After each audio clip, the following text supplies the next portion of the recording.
Hey everyone, welcome back. Today's deep dive is all about that spine-tingling phenomenon, the Uncanny Valley.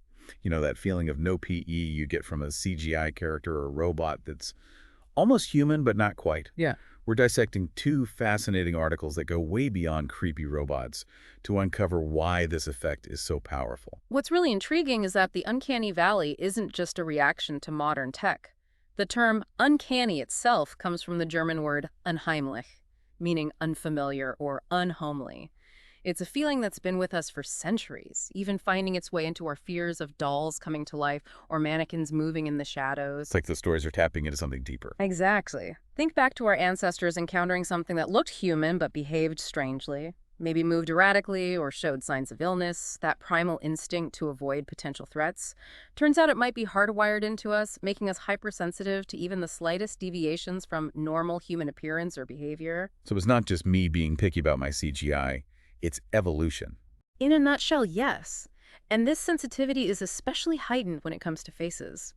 Our brains are wired to analyze even the tiniest facial movements, picking up on subtle cues that tell us whether someone is trustworthy, happy, or about to say, steal our food. Makes those awkward first date conversations feel a lot less stressful now. Right. But when a robot's smile doesn't quite reach its eyes or there's a delay in its response, it sets off those internal alarm bells. It's like that feeling when you think you recognize someone, but as they get closer, nope, totally wrong person. Your brain does a double take. Speaking of double takes, one article highlighted a few specific features that really make the Uncanny Valley hit home. Absolutely. Eye contact, for one. We're incredibly sensitive to gaze. It's a fundamental social cue. If a robot's stare is too fixed or its pupils don't dilate naturally, it instantly feels off. And then there's the voice. Don't even get me started on robotic voices. It's like nails on a chalkboard when a voice sounds almost human, but has that telltale monotone or weird inflection. Why is that so jarring? Because it creates a mismatch between what we see, a human-like face, and what we hear, that robotic cadence. Our brains crave consistency, and this dissonance, this lack of alignment, makes us deeply uncomfortable. It's like our brain is saying, hold on, something's not adding up here. Precisely. And this discomfort isn't always universal. Research suggests that culture plays a role in how strongly we experience the uncanny valley. Oh, interesting. Tell me more. Well, in Japan, with its history of animism and humanoid robots in popular culture, people might be more accepting of those almost human faces. In Western cultures, where the line between human and non-human is often more rigid, that eerie feeling might be more intense. It's like our cultural background primes us to react in certain ways. So are we doomed to be forever creeped out? Is there any way to escape this valley of unease? That's the million-dollar question, isn't it? And thankfully, there are ways to navigate this, but I think that's a conversation for part 2 of our deep dive. Okay, so we've established that the Uncanny Valley is this weird zone where almost human becomes almost too creepy. But knowing about it has to be useful, right? Like, can't we design our way out of this? Absolutely. Awareness of the uncanny valley is the first step to navigating it.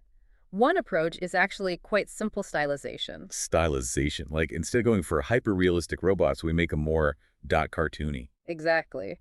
Think about animated movies.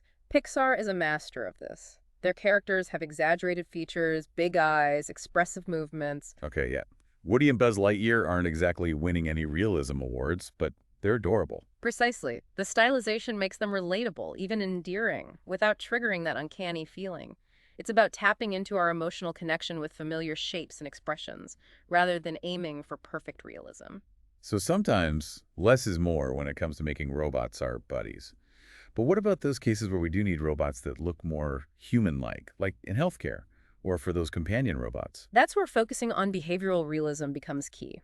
Maybe looks aren't everything. You're telling me personality goes a long way. Shocking. Well, in the context of robotics, it's more about how those robots move and interact. Subtle things like fluid motion, natural eye movements, even the timing of responses these can make a huge difference. So like instead of a robot that moves with that stiff, jerky motion, we want one that, I don't know, like hands you a glass of water gracefully. Exactly. It's about those little details that signal to our subconscious that this being understands the nuances of human interaction. If the movements feel natural, we're less likely to fixate on minor imperfections in appearance. It's like when you meet someone new and they have this really genuine, expressive way of talking with their hands, you're immediately drawn in. Exactly. It's about creating a sense of ease and familiarity, even if the appearance isn't perfectly human. Okay, I'm getting the feeling that a lot of this boils down to how our brains process information and make sense of the world around us. It's like we're hardwired to pick up on these subtle cues, whether we realize it or not. You've hit the nail on the head.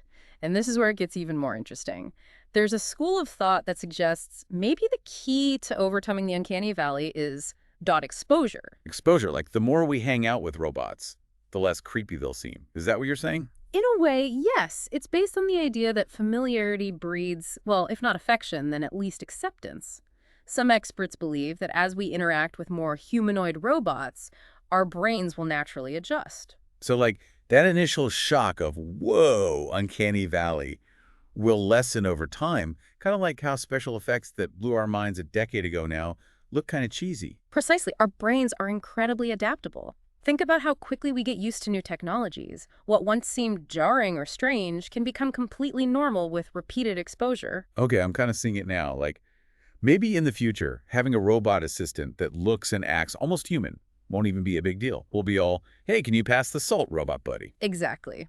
And who knows, maybe that familiarity will lead to a deeper understanding and acceptance of these advanced technologies in our lives. Okay, but before we get too comfy with our robot pals, the research also pointed out that sometimes intentionally falling into the uncanny valley can be, well, effective. Think horror movies. Absolutely. The entertainment industry, especially horror, understands the power of tapping into that primal unease. Makes sense. Those zombie movies where they're almost human-looking, but their eyes are dead and their movements are all jerky. Prime uncanny valley territory. Exactly. It plays on our deepest fears and anxieties. The fact that we can't quite place what's off about these creatures makes them all the more unsettling. This intentional use of the uncanny valley cranks up the fear factor in a way that more conventionally grotesque creatures just can't. We're wired to be unsettled by it. It's like our brains are screaming, this is wrong, this is wrong. Yeah. And speaking of things that are just slightly off, the research mentioned a couple of movies that unintentionally stumbled into the uncanny valley with, well, mixed results.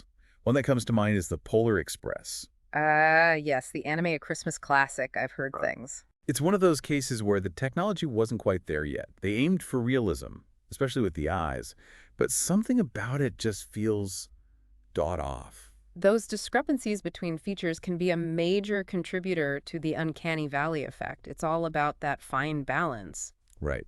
And Beowulf was another one mentioned in the articles. Amazing story, ambitious animation, but some of those motion capture moments, let's just say they haven't aged well. It highlights how, even with the best intentions, replicating human likeness is incredibly difficult.